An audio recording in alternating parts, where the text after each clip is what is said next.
Can I read this or any other books in the series on my YouTube channel, so long as I credit you in the title description? I Need a Nap responded. That would be amazing. Just make sure to put a credit in the link or description. Could you link it to me when you're finished? I'd love to hear it. This was a while ago. It's not that I forgot, it's more of I just got kind of, I wouldn't say lazy, but there's no other word that really fits it. Uh, Dates. Francisca and Adrian. I just saw Francisca in the title. I was like, oh my god, I have not read that much fan fiction on her. Chapter 1, Cooking Lesson. I would like cooking lessons. Adrian blinked, looking up from the novel she had been reading on the sofa. Pardon? She replied, examining Francisca. The woman in question had just arrived back at the apartment from work minutes ago. I would like for you to teach me how to cook. I am Francisca von Karma, the prodigy. There we go. Francisca repeated, crossing her arms. Adrian blinked, processing the information. So she did hear Francisca correctly. And for some reason, the prosecutor wanted cooking lessons. Adrian sat down her book, full attention now on Francisca. I'd be happy to give them to you. Adrian tapped her chin, her nervous habit. But why are you interested in learning? Francisca flushed a bit, something she had been doing more and more around Adrian, turning her head to the side. Well, Francisca started tapping her foot, I am quite inept at cooking.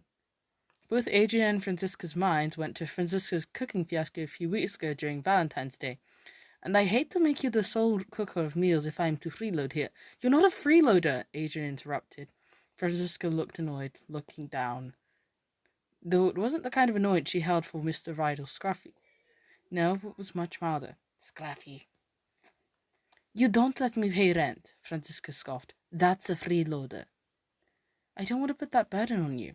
Francisca gave her a look. You realize that I am one of the best prosecutors in the world, right? I assure you that paying you rent wouldn't be a problem. Francisca trailed off. I could even move out if that were easiest for you. But neither of them wanted that. No, Adrian shook her head. She stopped herself, gathering her thoughts. Francisca, I told you that you living here wasn't a problem. She took a deep breath, repeating her inner mantra. You are strong. Don't be afraid to stick up for your beliefs. You are strong. You are strong. Let's get back to the cooking lessons. Quite, Francisca nodded in agreement, the slight tense air leaving the two as the uncomfortable conversation dropped.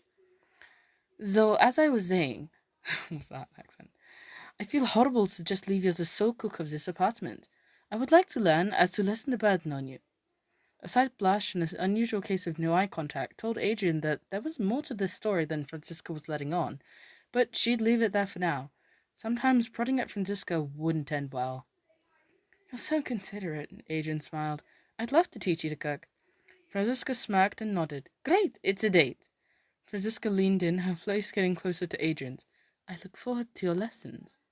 Francisca's voice was flirtatious as a wild smirk donned her face, pressing a small kiss to Adrian's cheek. Francisca pulled back her head and headed towards the bathroom to change out of her work clothes. Adrian stayed a beet red on the sofa. Is that what Francisca was too embarrassed to say? She wanted this to be like a cooking date. The thought of cooking side by side with Francisca intimately got Adrian even redder than ever. Before, Jesus, I can't read. When Francisca left the bathroom in her casual home clothes, Adrian was still frozen in place of the glowing red cheeks. The young woman laughed at her flatmate, which resulted in a pillow being lobbed at her face. Fran, this isn't that serious. Adrian glanced over the prosecutor, who had come extremely well prepared for their cooking lesson. Francisca was wearing a black apron over her casual home clothes and was wearing latex gloves and had a pencil and notepad in hands. Francisca was ready to learn. Nonsense, Francisca shook her head. If I wish to become a chef at your level, I must put in all of my effort. This is not what came to Adrian's mind when she thought of her and Francisca having a cooking date. She wasn't sure what she was expecting, but it wasn't it. It wasn't this.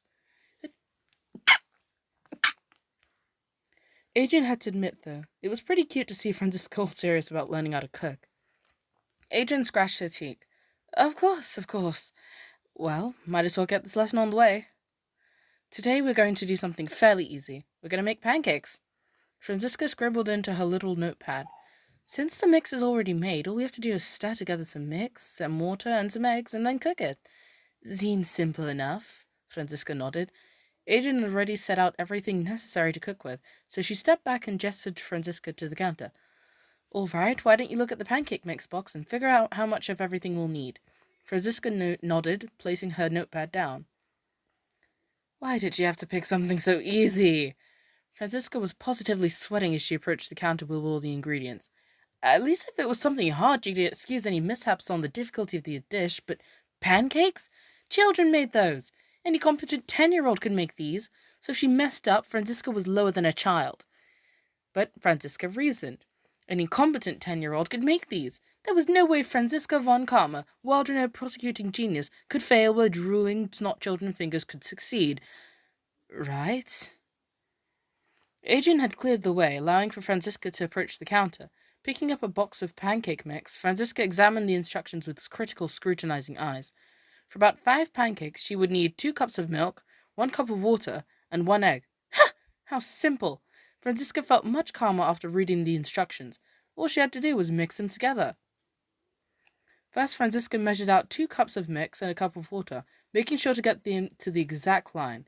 She could swear Adrian was holding a laugh off to her side at her precision, but waved it off. There was no way anyone could laugh at this. This was just proper procedure. Then, Franziska poured both cups into a larger and began to mix. Vigorously mix. Fran! Adrian said, panicked. Not so violently, it's spilling! The contents of the bowl had been sloshing around, getting the powdery mix and water on the counter. Franziska's eyes widened as she stopped stirring, and she even dropped the spoon entirely. Franziska watched in horror with Adrian as the spoon sank slowly below the liquidy mixed. I'm sorry. Franziska wanted to go back to Germany. She wanted to jump on the first plane. She wanted to just jump on a plane and go back to Germany, maybe even change her name, and speak to no one ever again. She couldn't even mix right. Seemingly sensing her partner's dread, Adrian rubbed a soothing hand on Franziska's back. It's not that bad, Fran, Adrian said, using the most comforting voice she had. With her free hand, Adrian pinched the sunken spoon with her thumb and index finger, carefully dangling it to the sink. You had the right idea, but next time we'll have to do a bit with the frick. You had the right idea, but next time have a bit less intensity.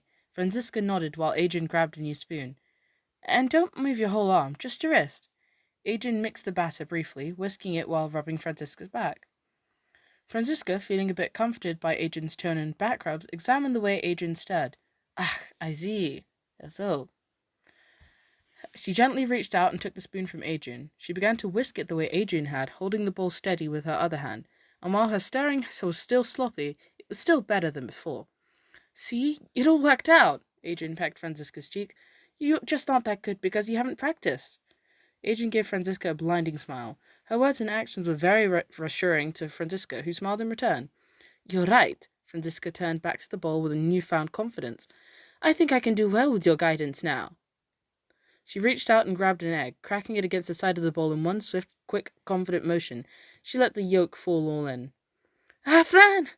Adrian said, panicked, her glasses going awry. There's still half a shell in there. Oh, geez, it's getting buried. Franziska's face went pale as she looked down into the bowl as Adrian hurried to try and fix it while spouting out encouragement. Franziska really flunked this cooking class. And I guess I can't pronounce properly. So, dates chapter 1 by I Need a Nap. I guess if anyone... who's even watching these? I shouldn't say that. If anyone wants me to continue, I do my own thing because I don't really have anyone telling me what to do right now. But, I hope you enjoyed yourself. If you didn't, you stayed the entire video to do this. So I have no words for you. I don't mean to be that blunt, but I should probably end it. I'm just gonna end it here. Live your life. I don't know. Do something. What do people usually say in end cards?